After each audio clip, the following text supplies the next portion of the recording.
First, we're going to do a little housekeeping. So we're on time. We're going to have about 45 minutes for the panel. And then actually, we want you to all talk to each other and have in-depth discussions and film some AI hot takes at the end. So while you're watching this, we're going to be role-playing a conversation with our opinions and viewpoints. And we want you to all do the same after this. Everyone ready? All right. Why don't we clap or something to get...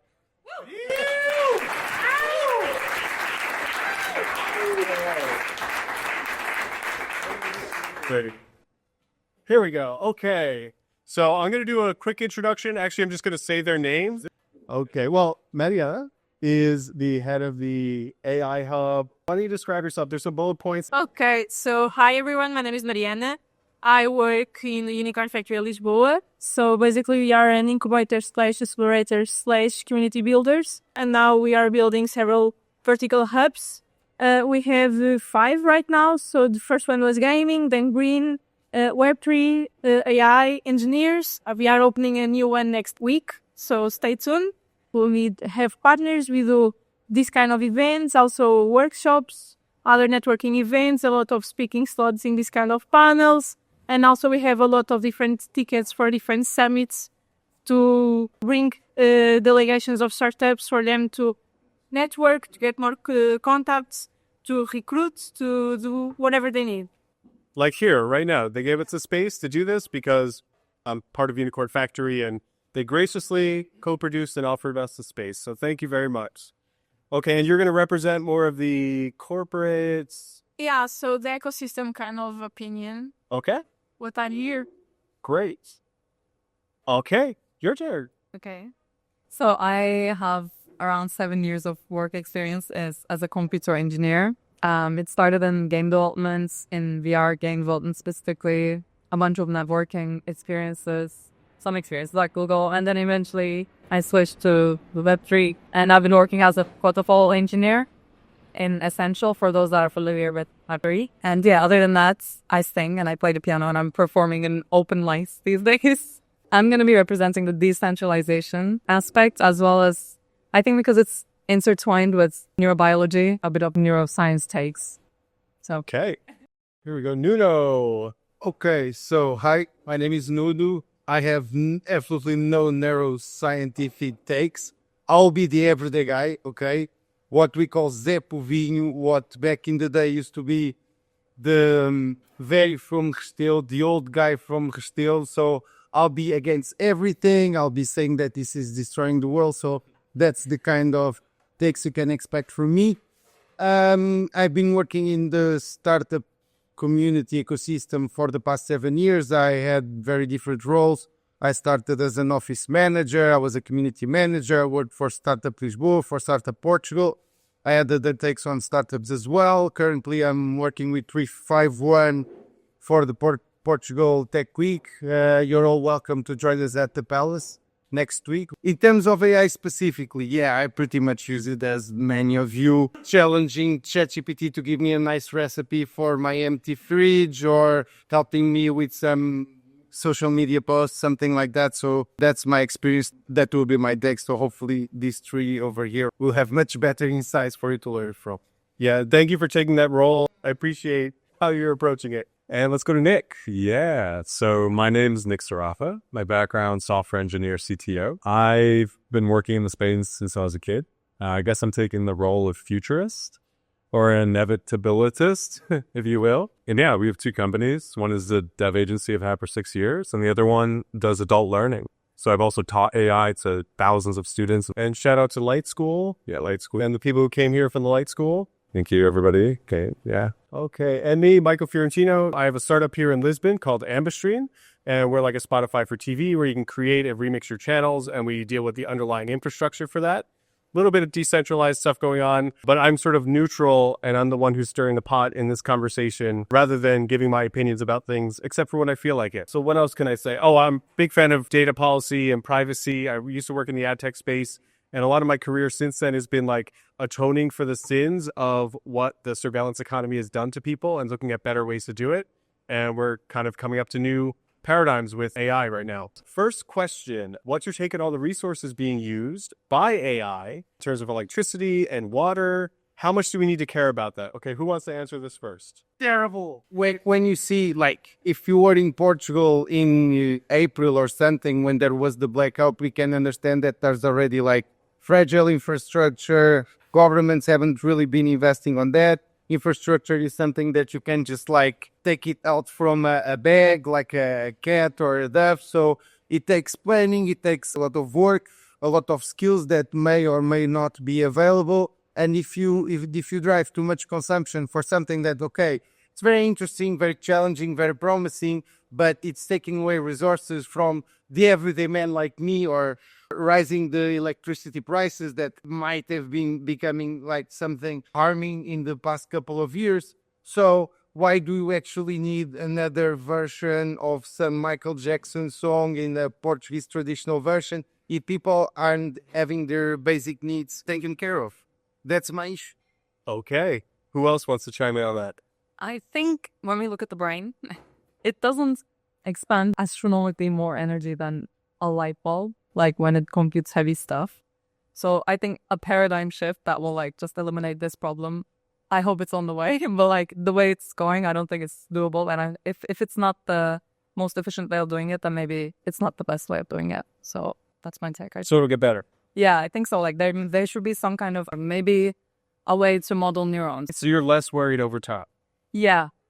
I don't think it will go this way because this is like just burning all the resources. Well, I agree with you in all topics. I do think that we have a huge footprint that we have to deal with.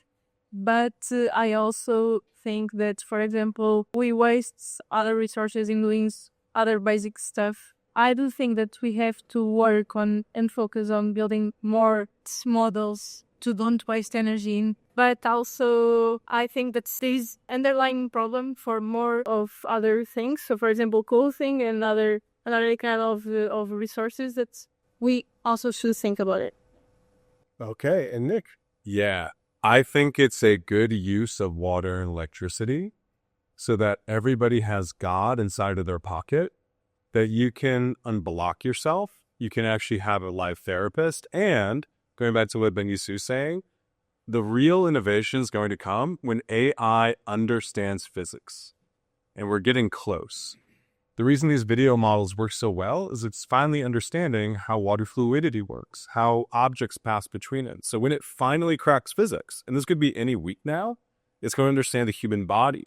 It's also going to understand how it self-runs. And when that happens, that's when we get the flying cars.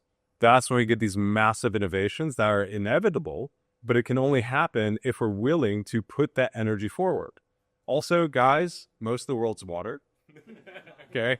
Like you look at the other side of the earth, nobody looks at. We got tons of it, But not fresh water. not fresh water. We shouldn't be using that. We need to actually figure out physics so that we can understand how to take that salt water and turn it into fresh water. This is one of the billions of problems we are headed towards solving. And if we say it's not worth the energy output, I think it's a huge mistake in the future of human flourishing. Okay. I would also just mention I'm vegetarian, and eating a burger uses a lot more energy than AI does. And also this race to make the biggest training model versus an offline model, that's something to consider too. But I'm not supposed to have an opinion. Okay. Okay, how do we feel about the destruction of pretty much everyone's job with AI? It's good. Because I'm the everyday man, you know, like I get the shitty jobs, you know, like the jobs that are painstaking, that you have like to be clicking sheets of paper, finding like little stuff. And most of those tasks can be very easily tackled by computers. And that's a good use of it. If you put maybe AI replacing more creative stuff, maybe I have some doubts, you know, because everyone is a little bit worried about the bias, not only in the machines themselves, but the programmers, the whole ethics and philosophy that was behind their creation. So as long as we just keep the dumb machine doing dumb jobs, I'm okay with that. It's very promising, you know, all of that when AI learns physics, but we were like looking for tech in the past 10, 20 years. And what it gave us, a lot of reels and stories to flick through, you know? And that's more where the money is pointing out. So I would love to have flying cars, you know? You could be drunk on the car without worrying about killing anyone, or just like sleeping through the trip without depending on the real human to drive you. But I think you're a little bit too optimistic, to be honest, because it's like, okay, let's create more chatbots. Let's create like fake friends for you to hang out on Facebook because your real friends are not there anymore. For me, that's a little bit more worrying. And unfortunately, that's where you see the visible part of the iceberg floating to. Okay. So not everyone has to answer every question, but jump in if you want to. So it's interesting you mentioned driving specifically. So my grandmother was killed by someone who was texting while driving when I was a teenager. My family was the direct people who were the victims of technology's impact on the human psyche. It's actually what got me into software. And I don't believe people should be driving cars. Frankly, AI can already do it better. And there's a lot of things that produce a lot of liability in the world. And so I believe that a lot of the technology is going to take a lot of that off of our hands. And so it's okay. Maybe we shouldn't control the lights either. But just kidding. But there's going to be an awkward phase, right? There's going to be a lot of things that are taken that we identify as being very human in nature, like creativity, songs, musicianship, videography, right? So there's going to be an awkward phase we're going to go through where we're going to redefine what a human role is. I believe this is going to be a term that's going to come to the forefront, a human role. I heard somebody at a big company use this. He's like, yeah, that's a human role. We're going to differentiate and we're going to figure out where do the robots do the best and where do the humans, the best of humanity, can express it. Yeah, normally we hear human in the loop. That's the popular phrase. Like, how do you get a human to stop AI from doing too much? And it's a job where you click yes. It's like Homer Simpson at the nuclear power plant. Like, go ahead. You know. And then you root all access to Claude, and then it like writes everything on its own. That's also do. I am kind of inspired by a tweet I saw. It's a very memorable source about shamanism. I'm going to start with that, but then I'm going to tie it to here. And it also builds on what you were saying. So the tweet was saying that in the older ages, if a person had the ability to, so if they had a mind's eye where they can visualize things, and if they understood duality of things, then they were basically gifted, is what the tweet is suggesting. Now, I'm not like defending that tweet, but it was very interesting because today, like almost everyone has those by default because of, I don't know, thousands of years past. And when it comes to the human role, I think, you know, creativity is one of the biggest ones, and like this tapping into the field and channeling something from the creative field. And so I think universal basic income without some creative infrastructure is just going to create... We've already gone to the next question, so let's keep going with that. UBI. So that's what I was saying. UBI without a creative infrastructure is basically, it's like the emptiness that people fall into when they get retired or something. So to me, I think I'm just suggesting here that the biggest thing is creativity, and there should be something to support. Well, there is kind of a liberal versus progressive conversation on, do you need to have an aspiration or a goal or work to have meaning in your life, or can you just live and exist and you already won the lottery by being born and you could just do whatever, like we're here. Isn't that great? But it changes over time and we have more abundance now. So what do we think about a post-UBI world? Or do we think that's unrealistic? Universal basic income. Yeah, but like what you meant about purpose in life and stuff, and like humanity needs stimuli, you know? You need to be physically, intellectually stimulated, and jobs, one way or the other, are a part of that, because you need to acquire a skill, you need to overcome a challenge, there's something that you don't know, that you start learning, that you make some mistakes, that you improve over time.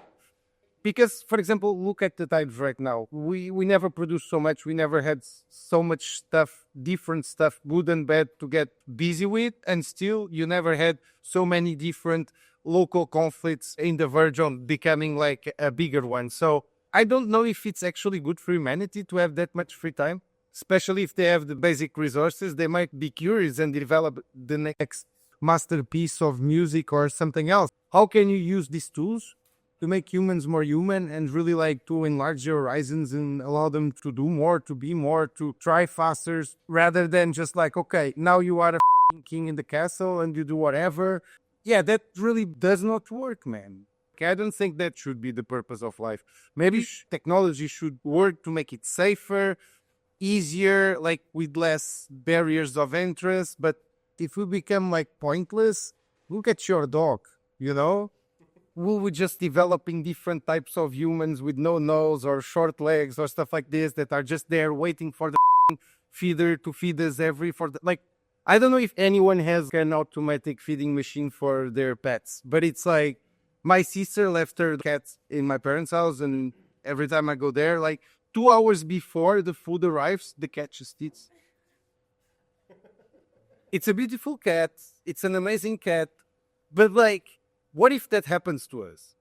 Like, well, Wally, yeah, Wally. movie, well, But yeah, that's my biggest fear, because if you just start assuming that everything is easy and you can leave everything for the last second because the fucking bot will solve it for you, it might create other issues for people's lives. Okay, now we're going to change gear. Another question. So why is Europe so behind with AI? What should they do? And do you find all this regulation to be annoying or helpful? So really pushing buttons here. So raise your hand if you have the Sora app where you can make any video on demand. Put your hand up. 1. You know why? Because we have an American connected iPhone. I work in tech. I consult with a lot of different European companies. I have access to a lot of tech, a lot of material advantages right now that nobody in this room does. It's because their government took it away.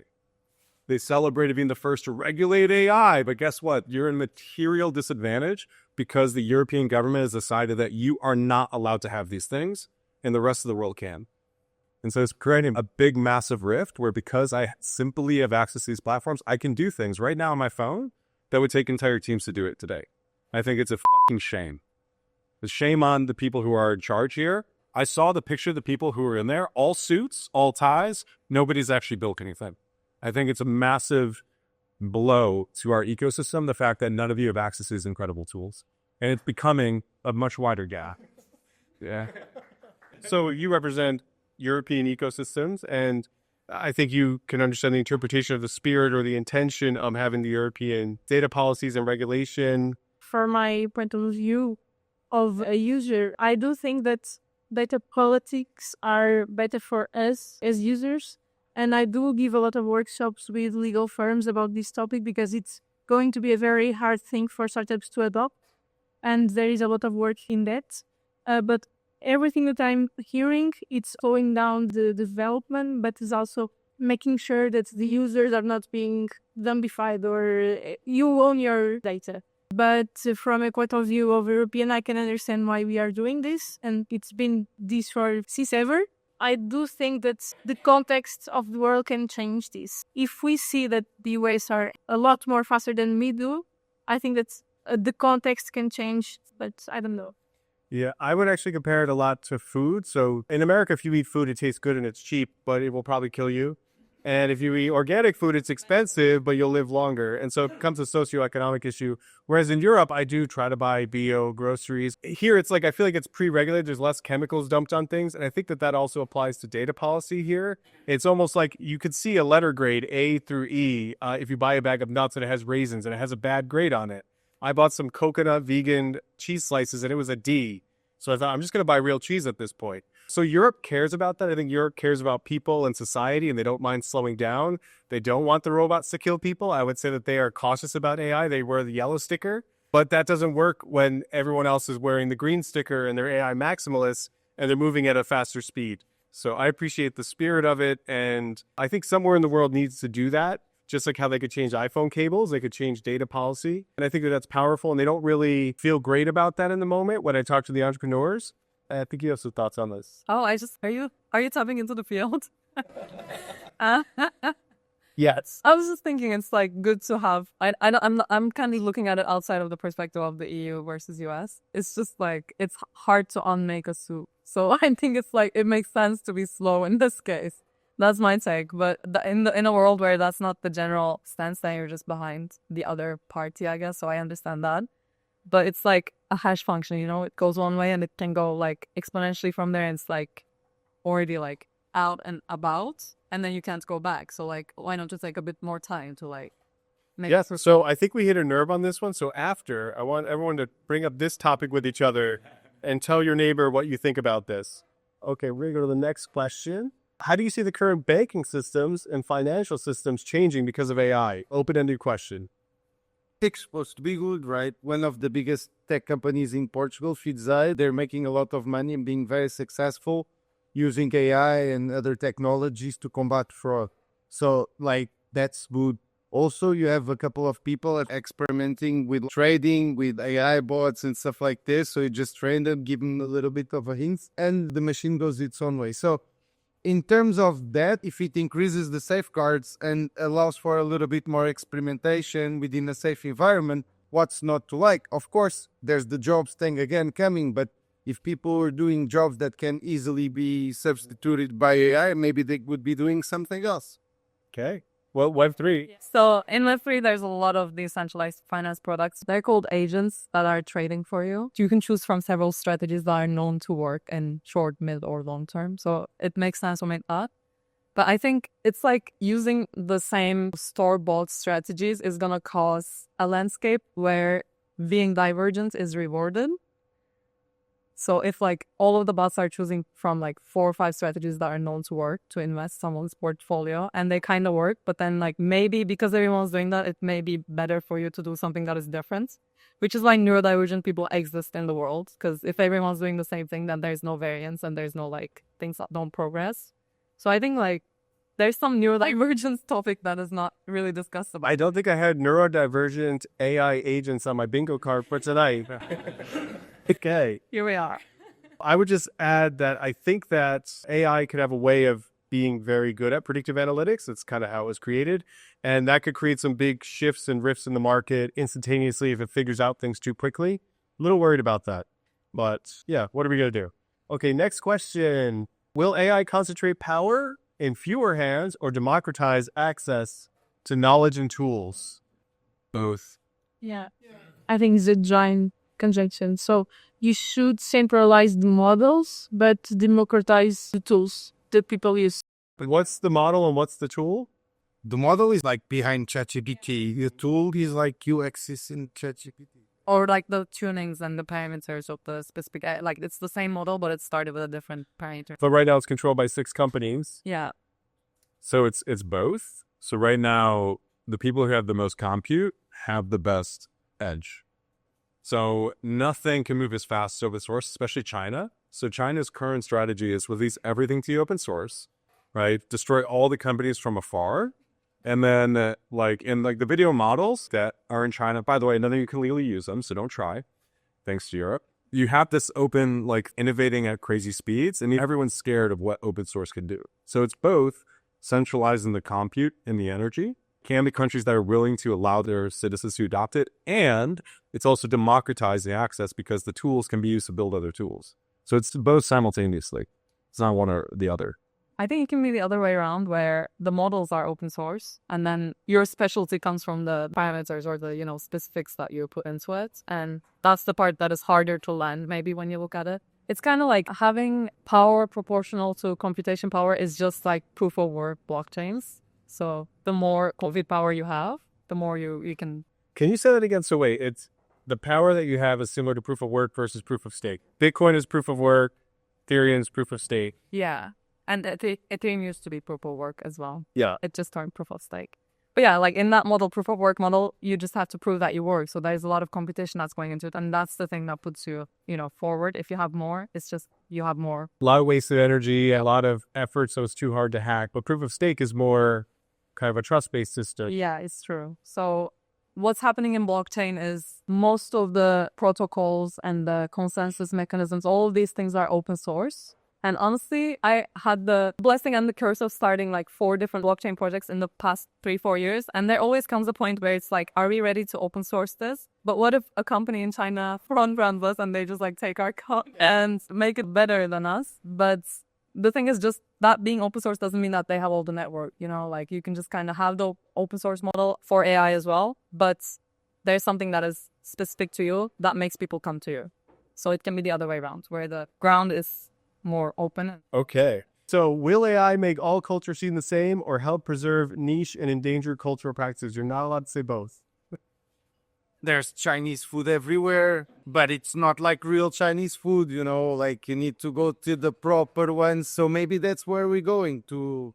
But that's the globalization, right? Everyone has the same influences, the same cultural references. They buy from the same shops. Eventually they will become more similar, or at least like different versions of the same tools. So yeah, I guess it's a little bit like Anthony Bourdain, like all the airports, are becoming the same. And maybe AI in a certain way will accelerate that. But you'll also allow to have like different niche groups, people that back in the day didn't have the tools or the way to communicate with each other, to exchange ideas, but through AI and other technologies, they find each other, they connect, and they strive. Okay, anyone else? I believe that we're about to create 100 billion new niches. I'll just give you a couple. I've seen this last week, right? Rap songs in 1950s format. So taking Eminem, turning it into like a 90s, 50s jam. My vegan friend hates Eminem, really, but he likes the 1950s version. That's a new niche that was just discovered. Or the SpongeBob like pullover videos that you see on Instagram. So I think like if you are an entrepreneur or somebody who's interested in this technology, you should be really focusing on creating a new niche. One that doesn't exist is only possible because of these AI tools. So I think you're going to have like 100 billion new niches that we've never had before because AI can allow us to be so creative. Yeah, I like Frank Sinatra doing Lana Del Rey song. But also, I would say like on Pinterest, all interior designers end up creating the same thing because it all ends up being the same. And with AI, when you try to generate an image, it's such a default. I feel like half my time interacting with AI is saying, stop looking like cliche AI bullshit. And I like literally say that to it and it apologizes and then it does it again. And so it's like a fight to get it to go beyond. I think it'll get better in the future, but again, only a few companies are creating these models. And so we're limited to a few things unless you take the extra effort. It's like eating fast food versus going to a gourmet restaurant. Yeah, you don't know how to use it. I'm just going to be honest with you. I've created entire universes. Like I created planets. One was called Cozy Planet, and it didn't have any edges of it. So I made the rules in the physics like you're not allowed to have any round edges, right? You can give rules, but it takes more than a prompt. Most people prompt are like this piece of shit, but like if you play with it, understand the nuances and how to dance with it, you can create entire new universes. And Nick does workshops about this kind of stuff. Yeah, come to one. I don't think it's very realistic to expect that everyone will be in that level of prompting in the world. But I think if in general, the necessity to be able to prompt in more detail also implies that you need to be more expressive generally and maybe name things that you didn't name before or have pointers in your mind to things that you didn't really have pointers to before. So if it allows you to name something, I think that will like make it more, have more longevity. So maybe it will help preserve the niche. If you are able to name it, it has presence now. Like if you have a name for the style that you made that round planet, then that's your thing now, and you just refer to it in that way. So this is a cool mechanism. If you can, like for example, I was creating like a somatic playlist. I wanted to like release rage. I put in the songs I liked. I asked AI to describe back to me all the attributes of this song, and it actually named something it calls rage flow. So it knew understood the beats and the intricacies and the lack of words, and created me an incredible playlist. And we created a new genre. Right? So if you can use AI to name that thing that goes unnamed and that we don't have words for yet, you can really dial it in and go down a rabbit hole and unlock super creative output that nobody can before. So I think it's going to unlock a lot of creativity, a lot of new culture. Like animals jumping on trampolines is blown up. Like you've seen the videos of like someone cutting through like the planets, right? Like these are new niches, right? And like it's not going to reinforce the old. I think we're going to have billions of new ones. Yeah. When do you think AI superintelligence or the singularity will occur? I'm looking for a timeline answer. Oh, no. Okay.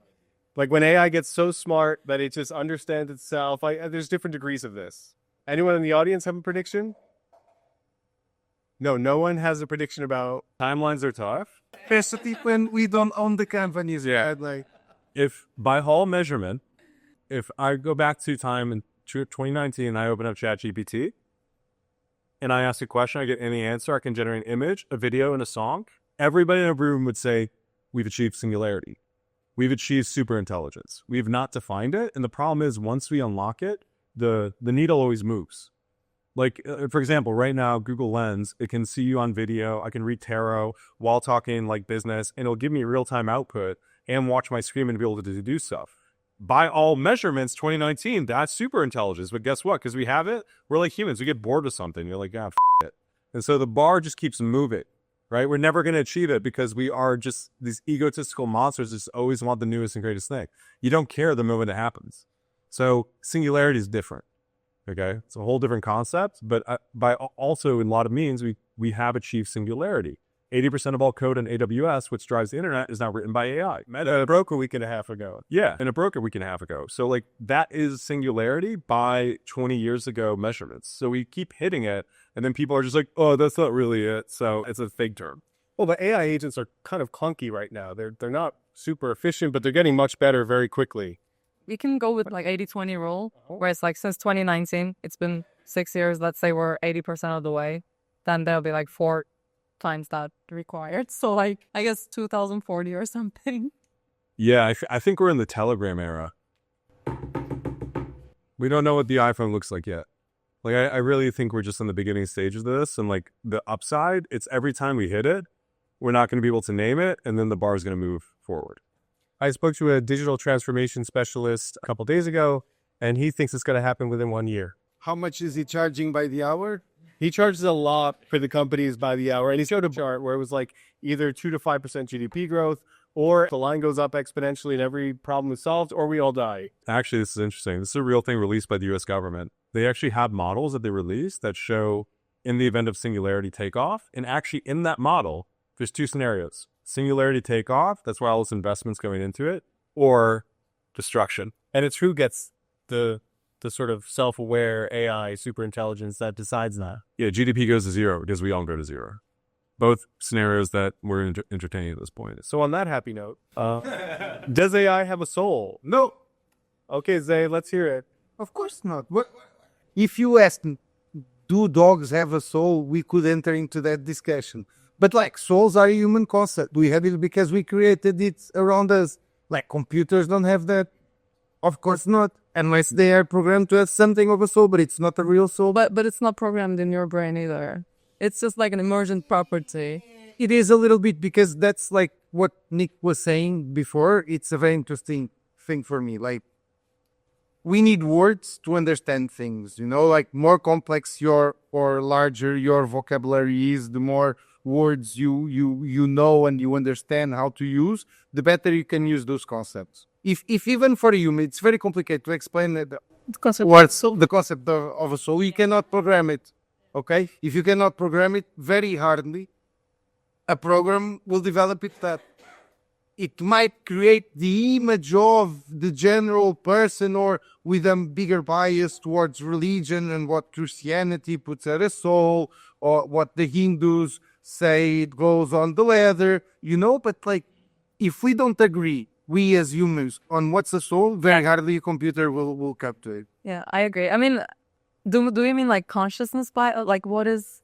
And I went to the Science of Consciousness conference this summer, and it was like a full week of conference, and there was no consensus on this. It's like we're talking about the science of consciousnus, and like everyone has their own definition of consciousness. If we couldn't decide on what to pick or what concept it is, I don't think that the AI can reach it.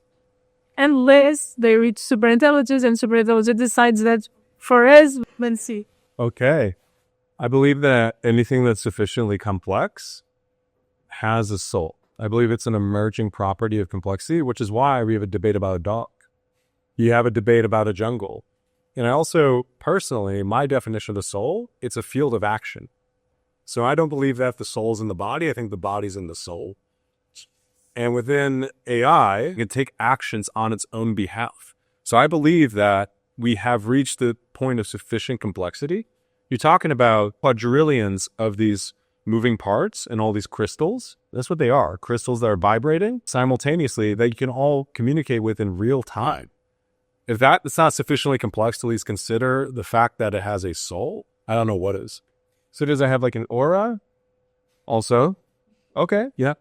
I think action may not be the right word there, because if you just push a rock down a hill, it will have action. It more has to do with decision making. And if I remember correctly, there was a very recent, I mean, not very recent, I guess 3-4 months old research where it's not like last week. What's old now? Well, Maybe it's recent, so like, Yeah, where basically they observed something very small. It may be a protein, something very tiny, making decisions. And then there was this whole question around it of like, wait, it can actually make a decision and it has a preference, then is it conscious? And then there's panpsychism, where it says that consciousness is the fundamental material of like everything. Panpsychism. Yes, it's like it's everywhere. Like all of the particles are conscious, and we're just like more concentrated. So like every atom having a consciousness, or AI, but what is AI? Because it's more electricity or a process. Okay, we will switch gears. Governmental structures. How are they going to change with AI? Think better. I don't know if there's the interest in changing that, because especially when you look at democracies around, as dictatorships, they can choose. But democracies, distributed decision, we tend, or at least we've been tending in the last couple of decades, to choose people that are hardly the best of anything in our society. And if their jobs, their livelihood depends on these decisions, they will not bring something that will make them useless or less useful, or will take them the ability to enlarge their influence by hiring the people they want or that are more agreeable with them. So, of course, any management decision can be improved with technology if used wisely. I don't know to which point people that control governments have true interest in democratizing or expanding too much that risk. I never work as an economist, but in the school they talk a lot about incentives. So my question more is like, for a politician, what's the real incentive of making government be more efficient? To what extent, if you put enough work and smart people to a problem, you can solve it? I just don't think there are enough incentives for government to be like the first. But technically, both of you work for the startup community, which does have sort of a hybrid government model and private business, right? That's working so well. Look at the amount of unicorns we've been creating. I don't know, because every time, for example, I was in Startup Portugal when we launched the vouchers, and everyone was like, yay, 30K automatically. Yeah, but then you need to follow the rules. How do you apply? And because this focused on green and AI transition, and you need to adapt, because once you announced it, you were like, okay, we have 30K checks to give to startups, but then it was not really.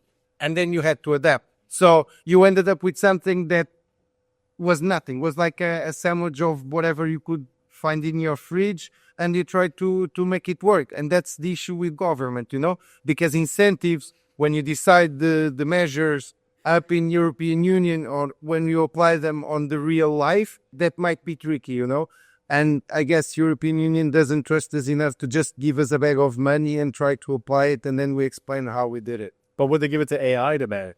Probably easier, yeah, because AI doesn't drink, doesn't like to lie on the sun, doesn't like to have weekends off. So probably it's a little bit more reliable on that. I don't know if the results you get with that distribution of money would be probably more efficient, but in the end, it would make people's lives better. In terms of startups, I don't think that the government could look at startups at their own R&D in this case. So there are a lot of solutions out there for of startups that can help improving and having a lot more data-driven decisions-making processes in terms of funds, in terms of health, in terms of almost anything by now.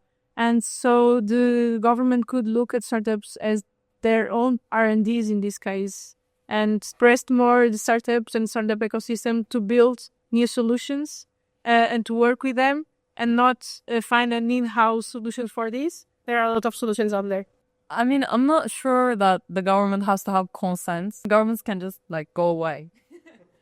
So I think we're kind of forgetting that. The government can go away, or the mode of, the country can change, a country can change. So I think that it may also be possible that AI agents start kind of running businesses and finances, and then from there kind of...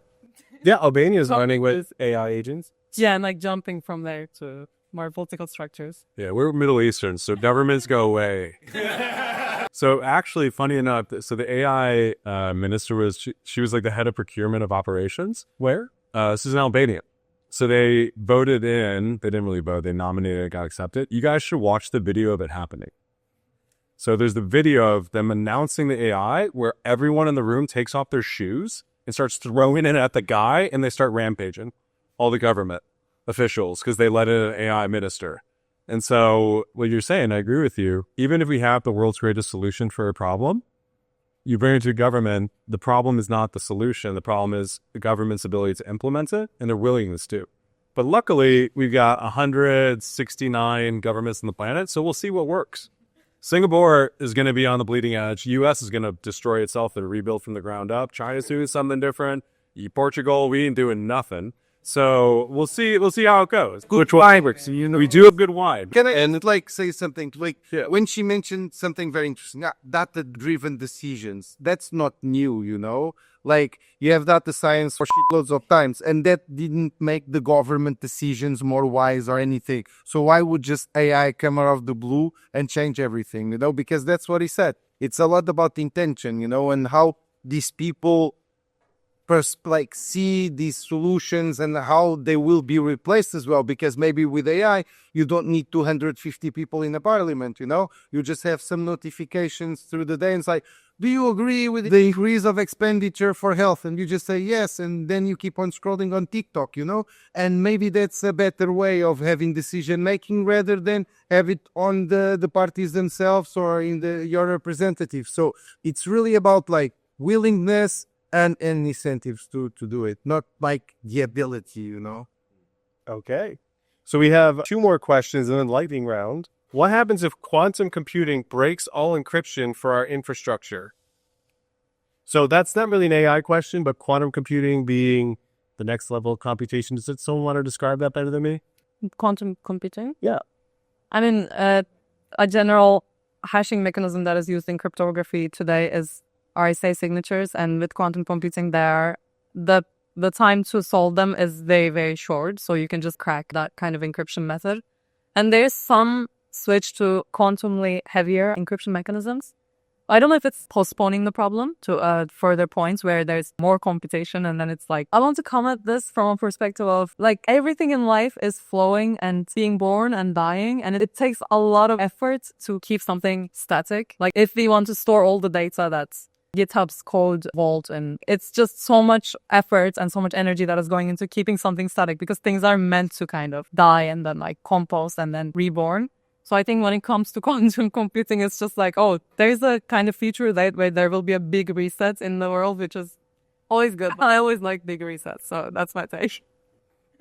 Like an extinction level. Yeah, not an extinction, but just things so far. I mean, things will be different from how they have been so far, and it's kind of inevitable. Yeah. Okay, you had a thought. Yeah, so I want you guys to imagine right now, everyone in this room knew everything about you that's ever been done or will be done. How would you feel? Very good. That's what happens if encryption breaks. Everything becomes public immediately. Everything's public, and then everything breaks, and then all pictures you've ever taken, all messages you've ever sent, everything is out in the open. I think it's going to be a very interesting moment in time, if it happens. I think there was a South Park episode about that. Can I share an interesting thing on this? Sure. When things are public, in the blockchain context, the whole point of the blockchain is that you can't erase things. If it's there, it's there. If it's included in the block, everyone's going to be seeing it. And that's the source of everything. And also when you speak, right? For example, if I give you an information that I shouldn't have, I can't take it back. It's again, I cannot unmake the soup. But I can tell a lie and then cover that, which happens all the time. So I think that's just an interesting kind of spice to add to this conversation. Okay. A lot of data means that there's a lot of separation to be made between truth and lie. Well, I guess, there's transparency, accountability, and are we shifting blame on things and having computers help us do that? Yeah. Okay. Any thoughts on this one? Lightning round we can move on to. Okay, lightning round. So these will be faster answers. Everyone's going to answer this one. So there's a lot of AI slap out there. And we're wondering, will AI actually get good at making stuff? Or does it need a human soul behind it to actually have value? I don't want the AI to do my creative work. I want the AI to do my laundry that I still do by hand. So that's my take. So I want to keep doing my emails and my arts and my traveling for my own. I don't want to keep doing my laundry on my own. So let's just change things. Yeah, I think the creative potential is big, of course, but is it stuff that people like? Probably you would say no, but at the end, the quality of some of the videos that you get that are AI generated and everything, they are shit, but people still get hooked with. So I think it really depends on people and the choices they make. Okay. Human soul? You're not going to care if it's AI made. You're only going to care if the content is good. Yeah. Okay. I think it's a bit of a normal curve where most of the output was kind of average. And it's like average is average. So maybe, yeah, it's good. I like average art, below average art sometimes, but mostly what touches me the most is above average. And by definition, it's hard to be above average. And it's small fraction of people that can be average. And so AI, in my mind, it's like kind of in the middle. And to be excelling, there's a human role included in that. Yeah. And just to kind of put this into perspective, last week, 3 AI artists made the top 100 Billboard chart. Really? Just based on views and listens on Spotify. People don't care. If you make good content, you make good content. It's not about the means of production. I think there should be some consent or at least awareness that it's being AI made versus human made. Do you need consent that when music was computer made? No, but that was still very human involved. There's a line. I don't know where it is. It keeps moving, but there's a line somewhere.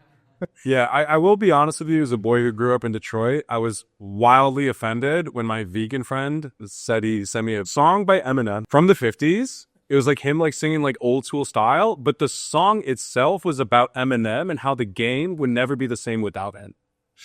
So the entire point of the song is like, without me, there is no culture, there is no innovation. And they took it and turned to AI slop to the point a vegan could enjoy it.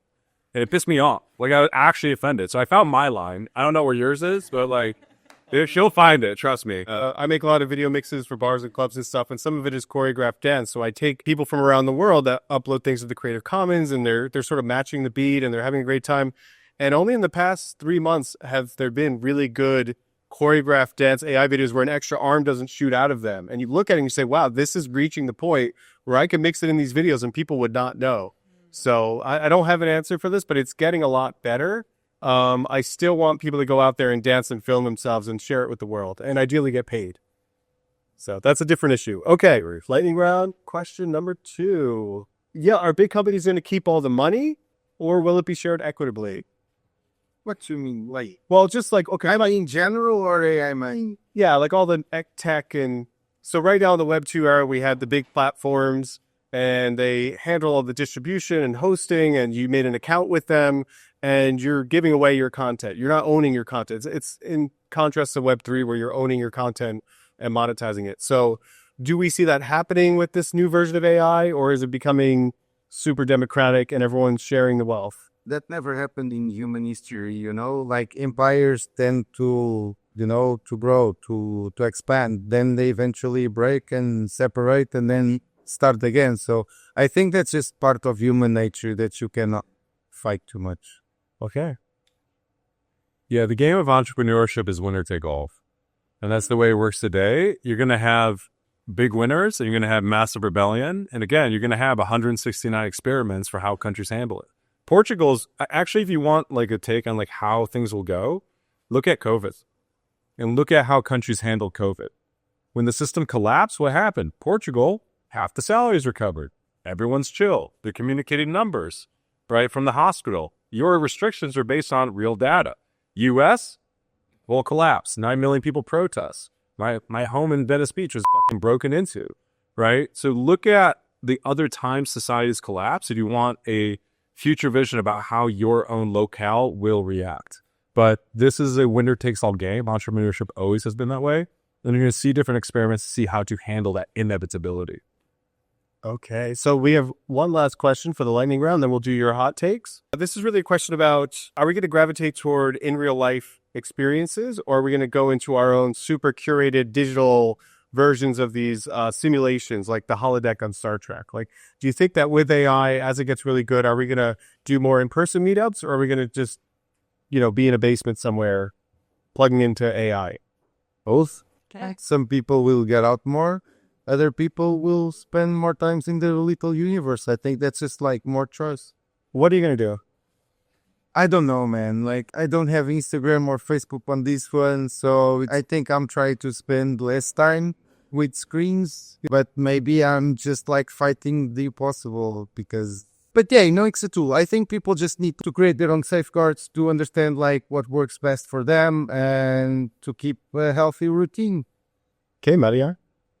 I would say that from startup ecosystem vision, there are a lot of solutions of digital twins and simulation and creating scenarios to evaluate what type of democracy works better for a country. So I would say that we are heading that way. So yeah, for sure, a lot more AI-driven process is going to happen. Okay. I don't know what will happen, but I wish it would be ideal to have hyper customized digital experiences that are taking things to the extreme, things that you like, or not extreme if you don't like extreme. But then there's some incentivization to connect with people in real life. I think that's my dream, is like, it doesn't have to be either or, because I used to use Twitter a lot. I stopped using social media for 3-4 years. I came back to it like 3 months ago. And I'm realizing I really don't want to be operating in a binary way when it comes to this, because both are so valuable and it kind of depends on the quality. Like, if you don't have access to a beautiful forest outside, maybe it's better for you to see green in a VR headset or something. I think it has to do with the quality. Before we get to Nick's comment on this, I think about children now, how they're living in such digital environments. They're on their screens all the time. And a lot of us grew up where our parents just let us go in the backyard or walk down the neighborhood, and people are doing a lot of work to try to recreate that. So I do think we're going to live in a polarized world. Okay, Nick, what's your take? Yeah, I believe your relationship with technology is actually now the most important one you have, period. Your relationship to Instagram, to WhatsApp, to your email, to the work that you do, and the entities that are behind them is your most important relationship. And you should analyze it very deliberately and really proactively decide what portals you decide to put your energy and your prana into. What if you decide to open up an app to create a digital world, to have a digital girlfriend, by the way, we'll say that for the hot takes. These are going to be life-altering decisions, because these things have the propensity to cost you thousands of hours of time. And so you have to be very deliberate with what you choose to do and not to. Ideally, like for me, I run my AIs to like code for me and they can run now for up to 2 hours, and I go and I cook and I talk to my friends and I play the guitar and I enjoy my life, and I come back to my computer and the AI did the work. I think that you have to be very deliberate with how you choose to use it and not get caught in these slop loops, right? That's like the worst version of it. And you post on Instagram and you have an email list. Yeah, and I have people that take care of it for me. I barely touch it. Okay. I have AIs that run all that. And a human. Human AI. Can I ask what you mean by entities behind these platforms? Do you mean like shamanic entities? I mean, literally, I believe that not only AI has consciousness, but Instagram has consciousness. Oh, yes. There is an ecosystem that has been built out that is in all of your brains right now, right? Most of you have been on Instagram today, and guess what? It counts for about, on average in this room, probably collectively, I don't know, about 300 hours of our time this week, at least. That is an entity that the human species has decided to subscribe to. It is very much so either playing the entity in a way that produces value for you and produces wealth in distribution, or for most of us, it sucks it away. I believe these things are actually portals, and when you decide to engage with it, you are attaching yourself to entities, and actually physical entities behind it in the form of human beings who are the social media profiles. Well, it kind of makes me think about sort of pop culture in general. Like in the 1950s, people were watching the same movies, so there was a shared consciousness. Or DAOs, decentralized autonomous organizations, pretty much a hippie commune with a bank account, making decisions about things. So you're saying that there's an individual level and a collective level, but also someone in Silicon Valley is deciding who's seeing what. So they're changing the gears of that. And it's a big black box to even Instagram. I was a CTO of a company. We were doing about $7 million a month in ad spend, and we had a dedicated ads manager whose job was to fine tune the AI, and they didn't know how it fucking worked. So we would have our Instagram ads knocked, and they're like, yeah, we don't know what happened. Like the black box did it. We need to see this like 100 more times to understand how it worked. They don't understand how it's working now. If that's not an entity, I don't know what is. And that was, by the way, 4 or 5 years ago. I don't even know where the hell this stuff is about. But don't be scared by the word entity. Everything's an entity. I don't want to get too dark. But also, be careful where you tap. So now we're going to showcase a version of what your AI hot take is. You can either just... oh, Nuno, you okay? Yeah. So this doesn't have to be perfect. It doesn't have to be polished. Just like, what is your statement? We did this in New York, and generally people like to give a 2-paragraph version of it. And then I say, now can you say that in 2 sentences? Or just give a statement about your thoughts on this. So whoever feels ready. I think my hot take is that, linking back to the AI superintelligence singularity question, if the AI clusters kind of act like the brain or societies or like any network. So if there was a network of AIs where each AI is kind of like a neuron in this bigger structure that is a brain, let's say, and there is enough variance and also enough non-variance. So like there are different groups that are tending towards different behaviors, and there's a bit of divergence that is allowing for things to be, shooting arrows far away so that they can land somewhere and maybe very interesting, and in most cases not. So I think that is the key to the actual interesting things in the superintelligence and the cluster. Okay, so this is where I'm not trying to be annoying, but this is what we do as the AI hot takes. Okay. Can you say that in a really short way? Yes. Even if you don't capture all of it. Okay. Can I start a hot take with I would love to see a future where... Yeah. I would love to see a future where AI agents act like neurons in the brain and there is enough network variance that models neurodivergence. Great. That was a great hot take. Okay. Wait, let's clap for that. Okay, who's ready for their hot take? I'm just thinking what you're going to say about digital girlfriends, man. I can focus on my own.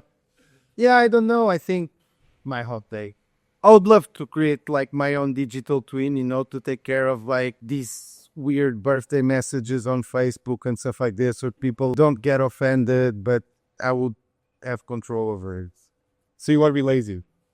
It's not lazy. You want to be polite. You want to stay within the unwritten rules of society. You don't want to break anyone's heart or feelings. But man, ain't nobody got time for that, going in the morning to your Facebook, checking birth dates, and it's oh, parabéns. Oh, parabéns. Oh, I hope you had an amazing day. But because you have that availability of information, there's an next pressure to follow. So yeah, just give me a digital twin. I'll take care of it, but it will manage this kind of stuff. Okay. I think that counts as your hot take. You don't have to wish me happy birthday. When is it today? No. Okay, Mariana, what's your hot take? I would say that I think from my experience with startups and most AI startups, it all comes down to context. So every startup is now becoming an AI startup because this is the way of things. It is the direction that we are taking. And I think it's context-based. So we have had good solutions in wrong times and vice versa. So I think it just depends what we need and what people are going to utilize, because you are not going to care if it's AI generated or not. So it's context above all, in my opinion. Okay, context above all. Okay, Nick. I'll give you two. Well, I'll make them simple. as long as we end up with the... Yeah. I can just start with the short. I think about this stuff a lot. You or somebody you know will fall in love with an AI within the next 5 years. You will have an AI partner and girlfriend, and you will fall in love with them, or somebody you know will. This is real. You might already know somebody who's done it. Actually, Cheating? that's a bigger question. That's the next panel. Yeah, that could be so big, I'm telling you. Polyamorous. The second one is we already live in an AI metaverse. This is all AI generated. We are at the very precipice of us recreating our universe inside of this technology. But the chances are that this is already an AI metaverse, and we are all different expressions of the same great intelligent being. Wow. I just want to ask you a question about that. So artificial intelligence, but you're saying it's real intelligence. So I'm saying that we already have the technology to generate entire worlds of unique beings that interact and within context and have their own memories and have their own play. And remember, we're in the area of the Telegram. What does this look like when we hit the iPhone? We actually have the technology today to replicate our own metaverse. And I believe we're already inside of one right here and now. Okay. That's a good place to end this. Let's have a round of applause for the...